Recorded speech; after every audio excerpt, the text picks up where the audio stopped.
Good morning, everybody. I just want to let you know Canon dropped a bomb last night with a huge announcement, the EOS R5. This is the one that's been all over the Canon rumor sites, speculating 8K video and all these other specifications. Yeah, Canon, here you go, in the middle of the night. No big, huge press release with social media or influencers. No, none of that. They just dropped it, very much like Nikon did with their D6. But that camera is a whole nother example or whole different subject. That was in my opinion, a really weak announcement. This camera, however, is the one all of the camera fans or Canon fans and even non-Canon fans have been waiting for. Professional series, full frame, mirrorless camera. Now, the EOS R, we've had that one for a while now, maybe almost a year and a half, 2 years, and it's been lacking a few things. Primarily dual card slots. Great camera. It's got the old 5D Mark IV sensor or very much similar sensor to it. Great camera, but it's not the professional series camera. And, Canon even stated as much, and it's reflected in the price accordingly. This camera, however, is the one that folks have been waiting for, and it looks just like the EOS R. Physical dimensions, it may be a little bit bigger because it has the dual card slots and it has a few features that the EOS R doesn't. IBIS, in-body stabilization, the first camera ever that Canon ever, in the history of Canon ever, has put in IBIS. That's going to be great. Canon has a tendency to do things well. Even though it's their first iteration, most likely it will be a good adoption of it. And this is exciting, even for the folks like me that may not buy this camera. It'll probably be like a $3,000-$4,000 camera. But this just sets the stage for more of the consumer or prosumer grades of camera will follow, just like the dual pixel. Autofocus, they start adopting that into the lower level cameras as well. So that's awesome news. They're also going to come out with like 9 more RF lenses. That's the new mount, which is exciting. We all know that that's the direction that Canon was going into. It makes sense. They're awesome lenses for the most part. So that's exciting as well. But yeah, let's talk about some of these specs. And when I look at these specs, I didn't do a side-by-side comparison because it's really early here on the East Coast still. But everything that I remember seeing over the Canon rumor site is in this camera. So they were pretty much right on when they said that they had a high probability of being accurate or accuracy rate. They weren't kidding. Let's get into some of these things. So 8K video and expanding boundaries visual expression. We don't know what 8K video is going to mean. I'm assuming that it's going to be a very big crop when they say high-speed continuous shooting and 8K video. 8K video, it's probably exciting for some folks, but what is truly intriguing, 8K is where you need to be to grab usable stills from video. And maybe that's what it's going to look like. Maybe it's going to be a 5-second burst. But even that, if you're shooting something like a vacation video, or you're shooting action, or a clip of a wedding, you have a lot of boundaries for doing pans on 8K. You can move across that frame crazy, but the biggest thing, possibly, it's hard to know in practice of how it will work out, is to be able to do a JPEG or a whatever format it may be, but a still grab. And it will be a usable print. If you're a videographer that's doing a wedding, it is that adoption or that crossover hybrid between video and photo. You take the video and then you find that handful of stills that you want to frame. So it's kind of big if you think about it in a wedding video photographer world, where this is the bread and butter camera, the 5D series, and now a mirrorless version of that is big for the wedding and video photographers.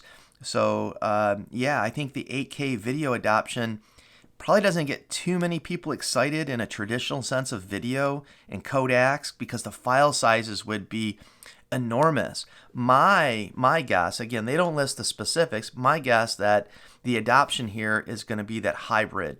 It's going to be short clips that you can use in post to grab stills from or do pan movements, but I don't think you're going to get a whole lot of time recording. It'll have 4K. 4K, it doesn't specify if it'll be a crop, but I'm assuming this is going to be a 4K no crop in 30. There's speculation in other sites where it'll be 120 frames per second. That would be awesome. I'm sure it'll be a crop. Will they offer 4K 60? I think they'll offer 4K 60, 4K 30, 4K 24, 4K 60, no crop, and then 4K 120 with a crop. Same thing with 8K. 8K will be a crop. Again, these are just my guesses on what I think they'll do just based on technology. And if they do 8K with no crop, it'll just be unbelievable. I don't shoot 4K usually, so it's not a big deal for me, but it is for some folks that are in that segment. The other thing is I mentioned IBIS, in-body stabilization. Canon has a tendency to do these things good, and with the combination of the IS and the lenses, we're going to see crazy good image stabilization for video. And Canon also does, and it gets knocked on if you just use it alone or how you use it, is their digital stabilization. But if you turn the right settings, it takes those micro jitters. I think if you combine IBIS, the lens stabilization, and their electronic stabilization, I think you're going to have some crazy still handheld video. So we'll see when it really gets used by folks in a true good review. But I have a lot of hope for Canon. The burst rate, I'm looking for the burst rate. Yeah, so we got here 20 frames per second in electronic shutter in 12 FPS or frames per second in mechanical shutter. That's crazy fast. So you got your sports action camera that would rival any of the competition pretty much. As long as this 20 frames per second, the read rate from the sensor is fast, because you don't want rolling shutter, right? So just like cars going by, if you're doing it in video, you don't want that rolling shutter. But if they pull it off, if they have a fast read rate similar to what the A9, the Sony A9 is offering, they may have something.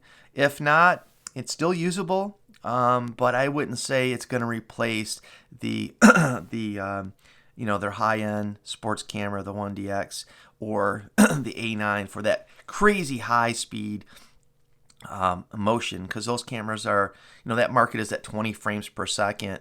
And even though it's 20 frames per second, it's got to be totally usable in that professional sense. Like if you're at a race car track and you're at the Olympics and all of that.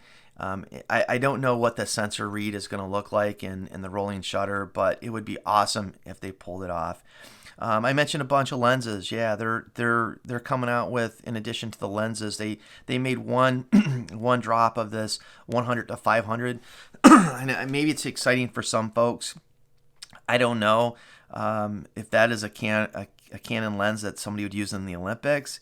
4.5 to 7.1 seems a little slow, but I'm not sure. Usually you have those huge monster glass 2.8 primes that folks are shooting with. They're also dropping a couple RF extenders, 1.4 and 2 times. So this doubles your focal length. So if you have a 200 millimeter 2.8 prime lens, if you use it 2 times, it's multiplier. So it's a 400 millimeter, and it's not a free lunch. So with that, you usually degrade image quality slightly, but also you lose light. So your f2.8 is more of like an f4 lens, or I might not have the exact calculations, but you do lose light. So it's not a free lunch, but it's great to see, because it does have a practice and people do use them. Most of it is on the production market, the high end wildlife action folks that sometimes you just got to get the shot, and if you need a 2 times multiplier and that's what gets you there, then you need to use it. But great news from Canon. I do like how they just kind of dropped it in the middle of the night. Here you go, guys.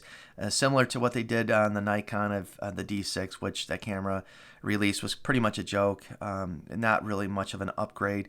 This could be a market changer, and a truly a turning point for Canon. I know they've been setting up these lenses in the professional line for a while with consumer grade cameras, and this is the one. This is the one I think can flip people around. It's very exciting. It'll probably be priced like $3,000-$4,000, a little bit outside of my price range for what I use for photography, but I really like to see it. Maybe someday, but Fuji's been treating me good, and it really fits my needs, and I like the use of it. But I tell you what, this is great news. Even if you're not shooting Canon, I don't have a Canon camera. I do love Canon. I think it's a great company. I like their camera systems. But this is just good for everybody. It makes people notice. Sony, I know they've been dragging their feet a bit. So Canon is putting all their cards on the table, doubling down, and saying, okay, we're coming back after the market. Here's what we got, guys. So great news, great release. I just wanted to bring this to you guys. I know it's early in the morning, so if you're not following all the rumors and everything else, hopefully you take some advantage of me doing this video. If you have any questions or just overall comments, I'd love to hear from you guys what you think about this release. I think it's awesome. Again, it's not a camera that I'm looking to purchase, but I love to see it. I love to see the innovation. I love to see what Canon's got coming next. And yeah, it's really, again, it's a market setter, and this could be like the best professional series camera once it's launched. And I hold some reservation because Canon sometimes lets us down, right? With Casey over at the Camera Conspiracy, the Cripple Hammer. Hopefully they don't pull that hammer out, but you know, they tend to always have it in their back pocket. We'll see what these specs actually come out to in reality, but I think they have to. Canon knows. We've seen a changing point as of recently with some of the consumer grade releases with the 24p. The market responded, and then Canon responded. The market said this is BS. We're not taking it anymore. Canon said, here you go. So they know with social media, it's a different market. It's a different world. It's a different, smarter consumer base than they had to deal with before, and they know they got to step up their game or get lost in the dust. So great news. If you guys have any questions again, or love to hear your comments, please leave them below. Thanks for watching, guys. Take care. Bye.